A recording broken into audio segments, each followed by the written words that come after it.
Hello and welcome back, dear students. Today we start with our next chapter in history. We begin with lesson number 4, what books and burials tell us. So before we move with our lesson, let's just discuss the background of this lesson. So as we are studying about the ancient time period in class 6, in this chapter we would study about the Vedic period. So the Vedic period was divided into two different parts, the early Vedic period and the later Vedic period. In this lesson, we are going to focus more about our Vedic books, the different religious rituals. Then we also see about the words to describe different people, why were battles fought, and then story of megaliths and some important burial sites, and we'll focus more about an early village in Amgaon. So let's begin with our lesson.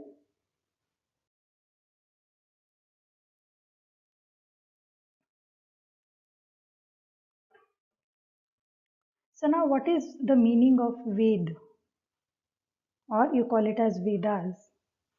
So Ved is nothing else but knowledge, and we have these are the oldest scriptures of India.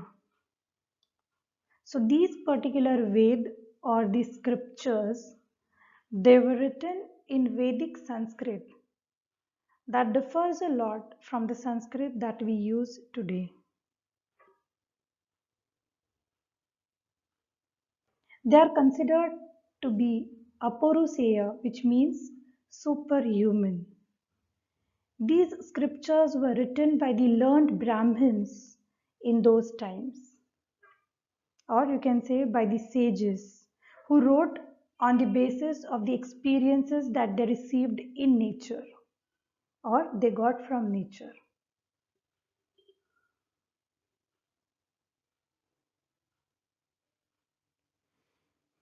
The Ved are also called as Shruti, which means what is heard. So it is Shruti literature, whatever is heard, because the verses or the hymns or whatever teachings these books of Ved contain were taught by the priest to the children or to the student, syllable by syllable, word by word, with correct pronunciation. And then the students were made to recite and memorize all those hymns or verses of the life or the teachings given in by the Ved. So earlier they were not in the written format. It was just passed by the gurus to their shishya through memorization, recitation, or we can say it was just a verbal kind of schooling. The students used to hear and grasp the things. So rarely these things were written during that particular time period. These Ved were then written down after many centuries. So even after they were composed or they were taught in the Gurukul system, they were not being written or printed on some paper or even on the leaves or bark of birch, but they were just memorized.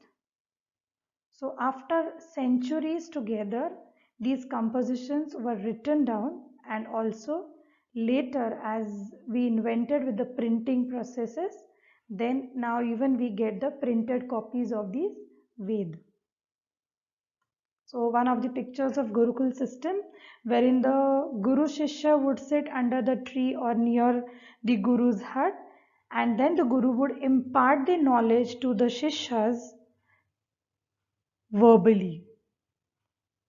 You could see they are having certain kinds of scriptures in front of them. So this means by the time when this picture, the picture where it belongs, they were using certain barks of trees, or maybe a hard material like paper was invented. So it's that. So now let's focus about the Ved. You must have heard or read about these names somewhere. So there are four Ved in all: Rigved, then you have Yajurved, Samaved, and Atharvaved. So the Rigved is one of the oldest composed Ved, which which was almost composed 3,500 years ago. So as I said, the Rigved is the oldest Ved, composed almost about 3,500 years ago. And what does it contain? So these Ved or the Rigved contains thousands of hymns which are known as suktas or well said, so which are in the praise of gods and goddesses. So whichever these suktas or these hymns which are in praise of gods and goddesses were also written in the Vedic Sanskrit. So it differs from what Sanskrit we learn today. And some of these hymns which are found in Rigveda are also in the form of dialogues. It also focuses on the important gods, the three important gods, which is Agni, the god of fire. Then we have Indra, the god of warrior, or the warrior god we can say. And then Soma, it was a plant from which a special drink was prepared. So these three gods are given importance, especially in the Rigveda, and we have hymns or suktas related to these gods specifically. Now these hymns were composed by different sages or rishis or the priests, and most of the times the compositions and learning of these hymns were done by men, and women were not generally included in the composition or learning of this kind of a scripture. And as already mentioned earlier, these were passed to generations and generations by reciting and memorizing. So it was verbal learning, and even the priest would take utmost care for the pronunciation of the syllable, word, sentence, and so on. So most important was the correct pronunciation and then to memorize it.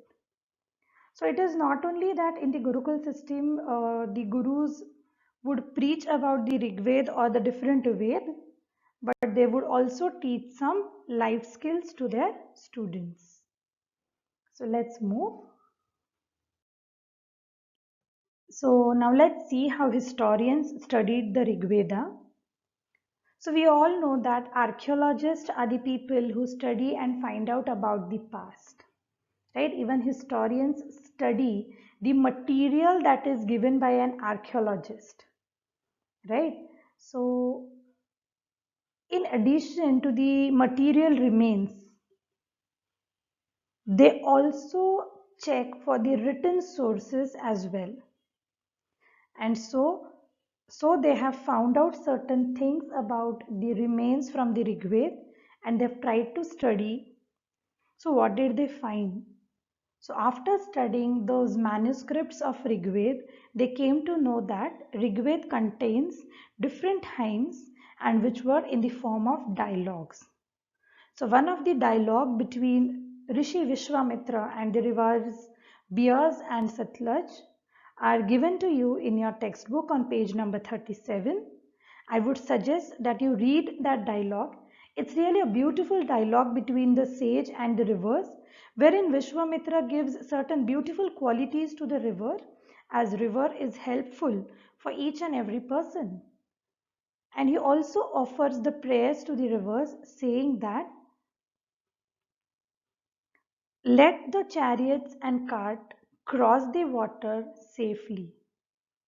Do not raise your water above the axles so that we would cross safely. This is what he expects from the rivers. And yes, in turn, the rivers also listen to the prayers and says, you can cross safely. Our water won't rise above the axles of your carts or chariots. A beautiful dialogue. It's worth reading. So just follow the suggestion and please go through that particular topic from textbook page number 37.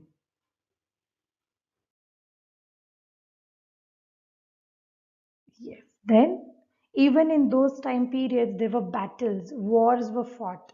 But then, before that, let's see the prayers in the Rigveda were generally to bless the cattle and the horses because these were the important animals used by the people, maybe for battles and even for agricultural purposes. We know cattle is very important.